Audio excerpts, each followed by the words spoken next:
કહેવાય કે પિતાનું જ્ઞાન છે ને કોઈ દિવસ ખોટું હોય નહીં, એનાથી જીવન ધન્ય બન્યું છે. અને અત્યારે કદાચ આપણા પિતાજી કઈક બે શબ્દ કે અત્યારના છોકરા શું કે, બાપા તમને ખબર પડે નહીં, બાપના ચપ્પલ પહેરતા થઈ જાય એટલે આવું કે, એટલે બાપાને જ ખબર પડી કે આવડો મોટો કેમ નો કર્યો છે.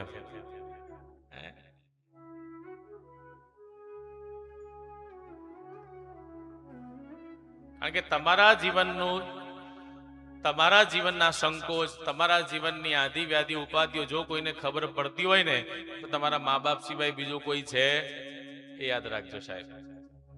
અને માના તોલે તો આ જગતમાં કોઈ આવી હકવાનું નથી, એટલું યાદ રાખજો.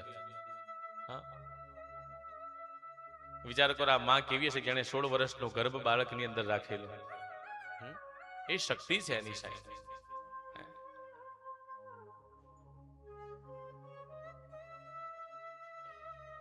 અત્યારના યુગમાં ઘણા લોકો માં અને પત્નીને તોલવા જાય છે. બેને તોલાય જ નહીં સાહેબ, બેની આખી દિશા અલગ છે. માં તત્વ અલગ છે, પત્ની તત્વ અલગ છે. જીવનમાં બેયની જરૂર છે, પણ માના તોલે આપણે કોઈને મૂકી શકતા નથી. પેલા ભણતા હતા ને ત્યારે કવિતા આવતી હતી, ખબર છે આપણા ભણવામાં? કઈ કવિતા? જનનીની જોડ સખી મીઠા મધુ ને મીઠા મેં હુલારેલો, એથી મીઠી તે મોરી માત જો આ જનની જોડ સખી નહીં જડે. ગંગાના નીર તો વધે ઘટે રેલો, સરખો રે પ્રેમનો પ્રવાહ જો આ જનની જોડ સખી. એટલે આની જ્યાં વાત આવે ને સાહેબ, ત્યારે ગમે તે સંતો મહંતો સાહેબ કલમો પૂરી થાય, સહી પૂરી થાય, પણ મા બાપ પ્રત્યેનો પ્રેમ લખવામાં જગત કોઈ પૂર્ણ કરી શકતું નથી. પુનિત મહારાજ લખી ગયા, શું લખ્યું? કે આ જગતની અંદર કદાચ જો પામવું હોય ને સાહેબ તો મા બાપના પ્રેમને પામજો અને મોટા થઈને એને પ્રેમ આપજો, કારણ કે એના પ્રેમમાં વધઘટ થવાની નથી. એની સેવા કરજો સાહેબ. સંતાનથી સેવા ચાહો, સંતાન છો સેવા કરો, જેવું કરો તેવું ભરો, એ ભાવના ભૂલશો નહીં. ભૂલો ભલે બીજું બધું, મા બાપને ભૂલશો નહીં. ભૂલો ભલે બધું, મા બાપને ભૂલશો નહીં. અગણિત છે ઉપકાર એના, એ વિસરશો નહીં. અગણિત છે ઉપકાર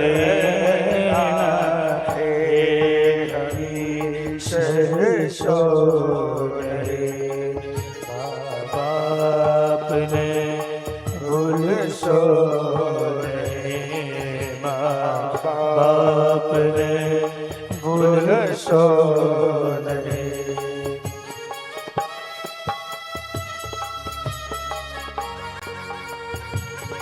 જગતમાં ગમે તેની જેટલી સેવા કરો સાહેબ, પણ આ જેટલા ફોટા મૂક્યા છે ને આગળ,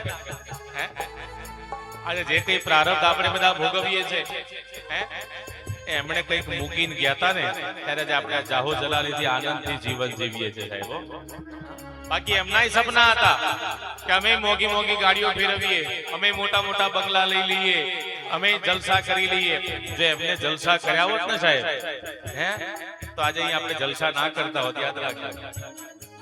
લાખો કમાતા હો ભલે મા બાપ જે નાના ઠર્યા લાખો કમાતા હો ભલે મા બાપ જે નાના ધર્યા એ લાખ નહીં પણ રાખજે એ માનવો ભૂલશો નહીં ભૂલે બીજું બધું મા બાપને ભૂલશો નહીં. ગમે તેટલી સંપત્તિ ભેગી કરો સાહેબ,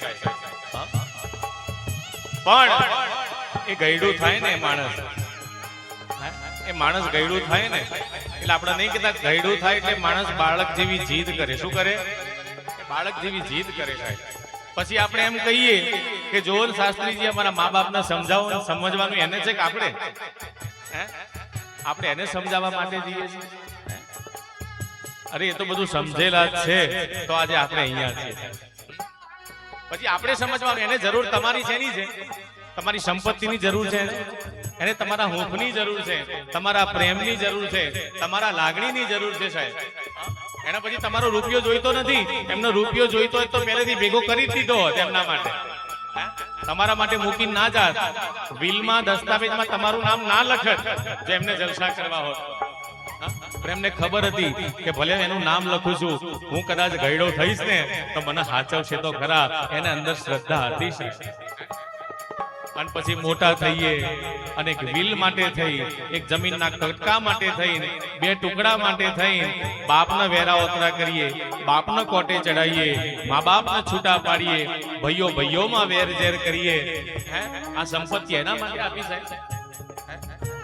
અત્યારે તમે જો સાહેબ, બેનને રાખડી બાંધવાના સંબંધો જતા રહ્યા છે સાહેબ, આ સંપત્તિના કારણે. આ જમીનના કટકા માટે થઈ સંબંધો રાખડી બાંધવાના તૂટી ગયા છે. કારણ શું? ખાલી સંપત્તિ, રૂપિયો.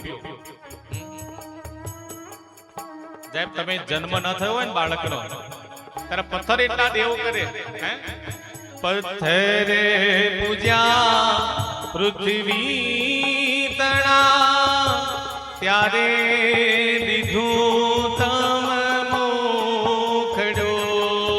પથ્થર પૂજા પૃથ્વી ત્યારે દીધો તમ મોકળો. એ પુનીત જનના કાળજા પથ્થર બની સોંદશો નહીં. બોલો ભલે બીજું બધું મા બાપને ભૂલશો નહીં. તમે મોટા થાઓ, વિદેશ જવાની જીદ કરો સાહેબ, અમેરિકા સેટ થાઓ, કેનેડા સેટ થાઓ, લંડનમાં સેટ થઈ જાઓ. તમને સેટ કરવા માટે સાહેબ એને કેટલું વેઠ્યું છે તમે પૂછી દે કોઈ દિવસ?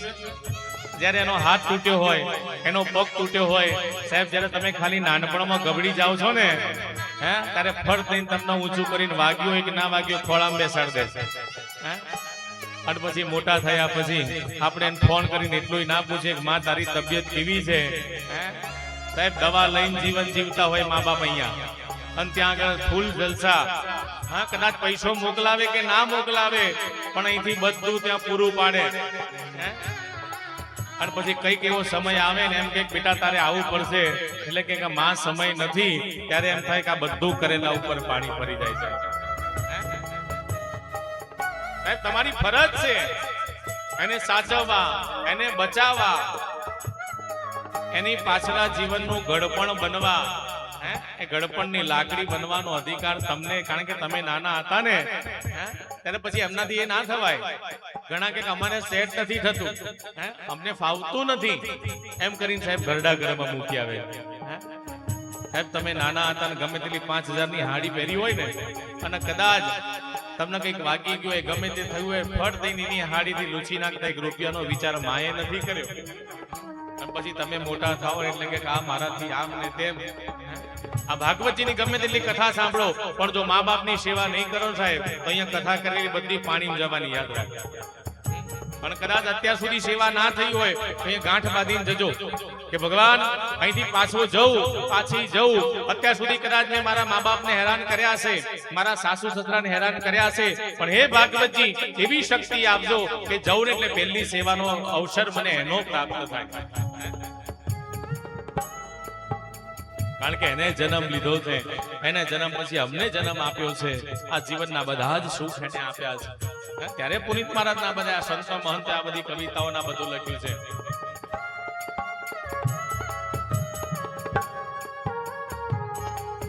ભૂલો ભલે બીજું બધું, મા બાપને ભૂલશો નહીં. ભૂલો ભલે બીજું બધું, મા બાપને ભૂલશો નહીં. અગણિત છે ઉપકાર